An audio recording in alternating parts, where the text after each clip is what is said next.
Premier ministre Abiy Ahmed a reçu un message du président du Sud-Soudan, Salva Kiir Mayardit.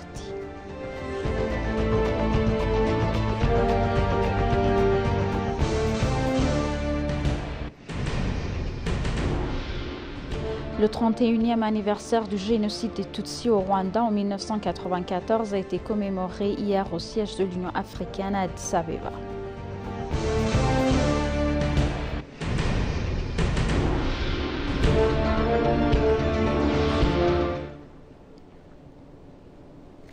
Bienvenue chers téléspectateurs, c'est Aline Taibaro avec le journal du 8 avril 2025. Le Premier ministre Abiy Ahmed a reçu Benjamin Bolmel qui lui a remis un message du président Sud-Soudan, Salva Kiir Mayardit. Le Premier ministre a déclaré sur les médias sociaux qu'il avait reçu Benjamin Bolmel qui avait délivré un message du président du Sud-Soudan, Salva Kiir Mayardit.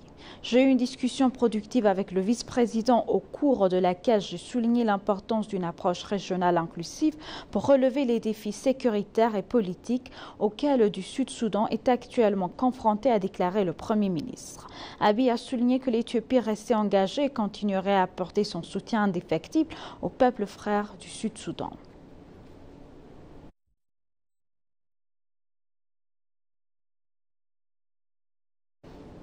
Le Premier ministre Abiy Ahmed a remercié Getachew Reda qui a été président par intérim de l'administration de l'État du Tigray au cours des 2 dernières années pour ses contributions au cours de son mandat de direction. Dans un message publié sur sa page de médias sociaux en langue tigrinya, le Premier ministre a exprimé sa gratitude au gouvernement fédéral et à ses dirigeants pour leur rôle de leadership et leur vigilance dans le maintien de la paix relative obtenue au cours de leur mandat de 2 ans en tant que président par intérim de la région du Tigray, conformément à l'article 62.9 de la Constitution fédérale, à la proclamation 359/1995, à l'article 15.3 du règlement numéro 533/2015 et à l'accord de Pretoria. Il a affirmé leur volonté de travailler en étroite collaboration à l'avenir et en remercié M. Getachew Reda pour toutes ses contributions durant son mandat de direction.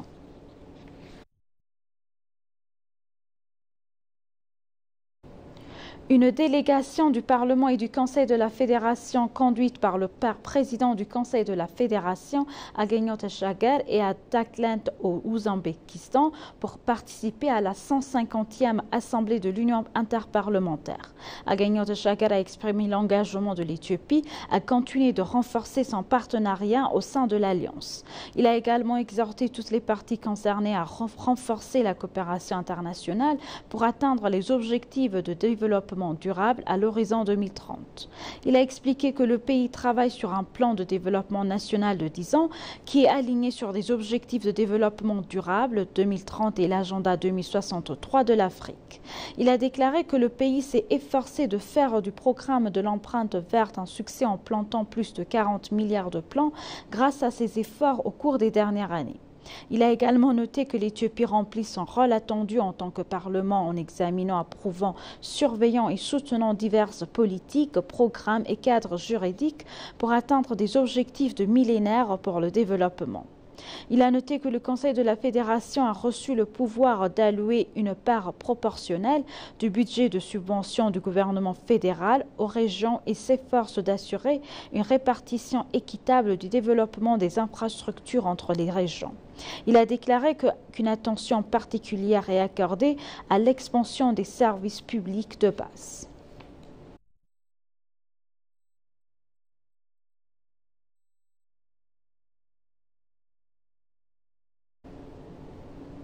L'ambassadeur de Chine en Éthiopie, Xin Hai, a réaffirmé l'engagement de la Chine à collaborer avec la Société de développement des parcs industriels et d'autres acteurs afin de stimuler des investissements chinois dans divers secteurs de l'économie éthiopienne.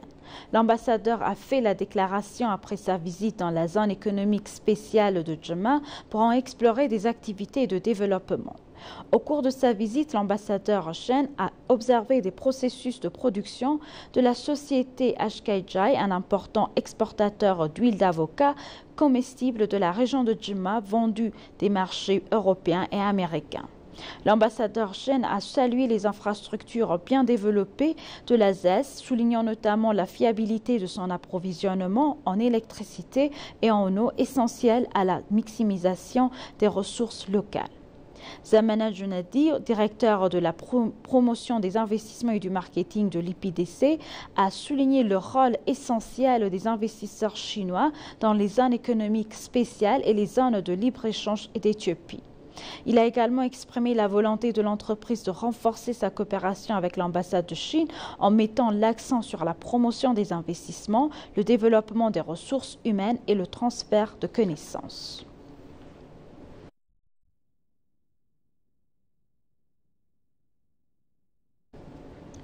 Le 31e anniversaire du génocide des Tutsis au Rwanda de 1994 a été commémoré hier au siège de l'Union africaine à Addis Abeba.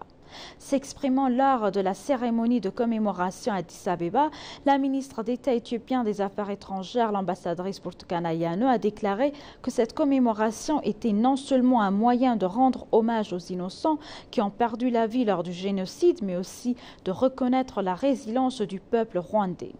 Le Rwanda a surmonté cette terrible phase et est aujourd'hui devenu un pays modèle en matière de pardon, de réconciliation et de reconstruction nationale, a-t-elle noté. Le président de la Commission de l'Union africaine, Mahmoud Ali Youssouf, a également déclaré que de telles atrocités ne devraient jamais se reproduire en Afrique. Le président a déclaré qu'il était crucial pour l'Union de créer des capacités permettant de prévenir des conflits, ajoutant que l'Union œuvrerait avec vigilance à cet effet. L'ambassadeur du Rwanda en Éthiopie, Charles Karamba, a exprimé sa gratitude pour le rôle clé joué par l'Éthiopie dans la promotion de la paix et de la stabilité au Rwanda au lendemain du génocide.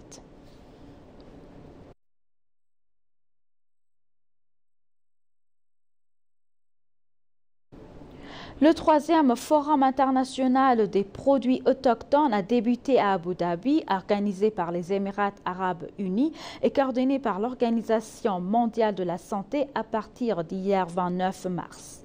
L'Éthiopie participe au forum représenté par une délégation dirigée par le ministre de la Santé, Dr Mekdes Daba. Dr Mekdes, en tant que panéliste de premier jour de la conférence, a présenté des activités menées par l'Éthiopie en relation avec la production nationale de médicaments et de fournitures médicales, ainsi que l'avenir du secteur au niveau national, continental et international et les questions qui nécessitent une attention particulière.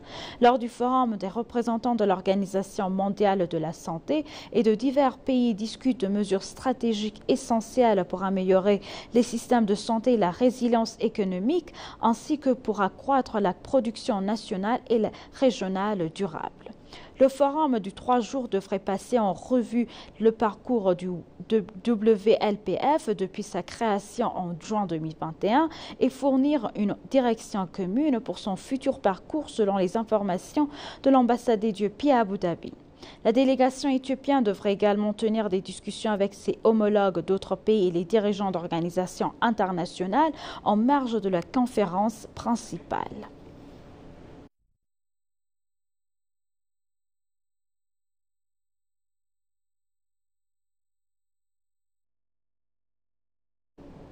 La 177e session du Conseil de l'Organisation des Nations Unies pour l'alimentation et l'agriculture, qui s'est tenue le 7 avril 2025, a débuté avec la participation des pays membres de l'organisation. Cette session de 5 jours devrait principalement porter sur l'examen des cadres stratégiques de l'organisation, les défis et les moteurs de la sécurité alimentaire mondiale, ainsi que les interventions d'urgence de la FAO en situation de crise. L'ambassadeur extraordinaire et plénipotentiaire en Italie et représentant permanent de l'Éthiopie auprès de l'Organisation des Nations Unies pour l'alimentation et l'agriculture, du Programme alimentaire mondial et du Fonds international de développement agricole, Damitou Hambissa, participera à la session du Conseil et prononcera un discours au nom de l'Afrique sur les défis et les moteurs de la sécurité alimentaire mondiale.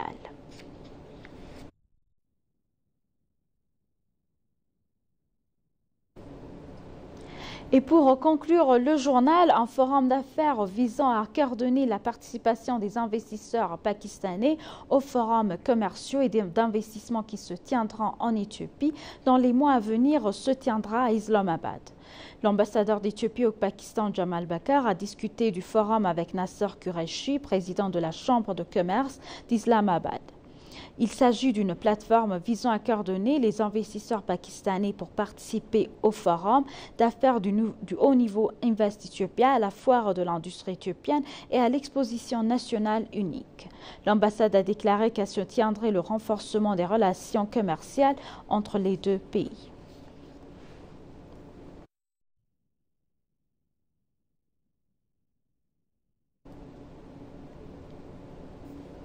Chers téléspectateurs, nous vous rappelons les titres principaux.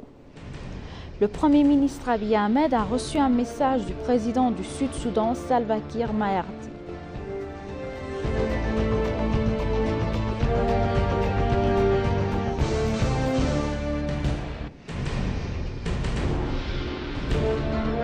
Le 31e anniversaire du génocide des Tutsis au Rwanda de 1994 a été commémoré hier au siège de l'Union africaine à Addis Abeba. Merci chers téléspectateurs, c'est la fin du journal, c'était Aline Taibaro avec le journal, restez avec nous avec le reste des programmes. Bonne journée.